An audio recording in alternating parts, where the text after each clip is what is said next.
Hello l'équipe, j'espère que tu vas bien, moi ça va super et je suis super content de te retrouver pour une nouvelle vidéo crypto. Alors aujourd'hui on se retrouve tout simplement pour parler de quel portefeuille et quelle stratégie devrais-je adopter en crypto-monnaie quand je ne m'y connais pas trop. Bon, déjà on va partir sur une base, si tu ne t'y connais pas énormément, on va essayer de limiter les risques au maximum.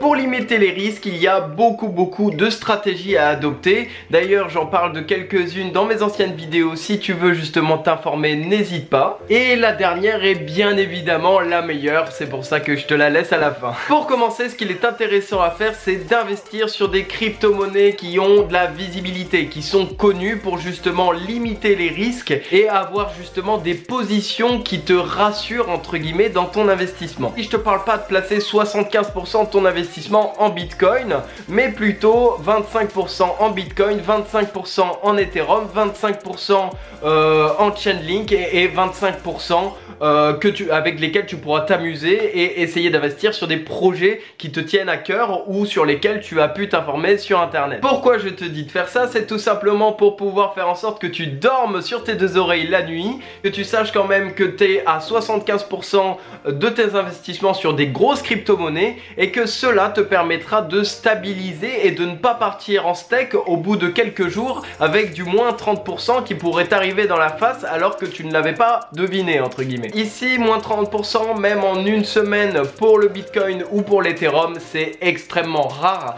et justement tu as beaucoup moins de chances de connaître ce genre de météo crypto si tu es justement sur des coins qui ont une grosse capitalisation. Le deuxième conseil, c'est d'investir au fur et à mesure. C'est-à-dire que si un jour tu me dis oh Valentin c'est bon, je claque tout mon épargne, let's go, je pense que ça va monter, ça c'est extrêmement risqué. C'est-à-dire que tu n'as pas le recul, tu ne sais pas du tout ce qui va se passer plus tard et que si à contrario tu investis par exemple 25% une mensualité disons en janvier et que ensuite en février tu remets 25% et ensuite en mars tu remets 25%, déjà quand tu auras investi en mars et en février tu auras beaucoup plus de recul par rapport à l'investissement premier que tu as fait en janvier et en fonction de si tu es plus haut ou plus bas tu peux réussir à gérer ton pourcentage. Par exemple disons en janvier tu as investi sur une note plutôt haute, donc ça veut dire que tu as payé quand même assez cher. Si tu avais eu 100% de ton investissement là et que ça avait baissé, tu aurais perdu énormément.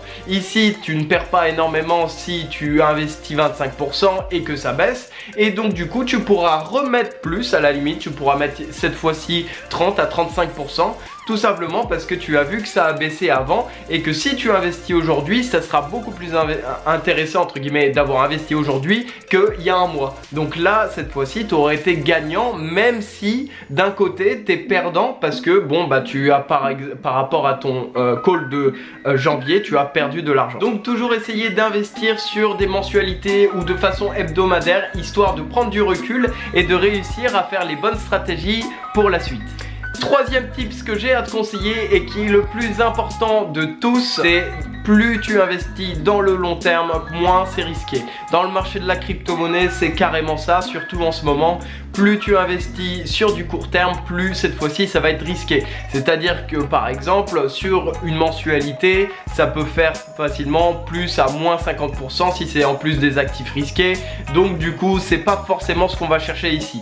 Ce qu'on veut, c'est justement prendre des positions quand le marché est baissier pour pouvoir se placer et attendre sur le long terme que ça monte. C'est-à-dire que par exemple, si le Bitcoin, disons un jour, il descend aux 30 000, on sait très bien que les 30 000 c'est un creux, étant donné que même si le Bitcoin redescend à 25 000, c'est pas trop un souci parce que dans tous les cas, il ne restera pas à ce stade-là. Il va continuer à augmenter. Je pense par exemple avec tous les projets qui vont arriver, d'Elon Musk, etc.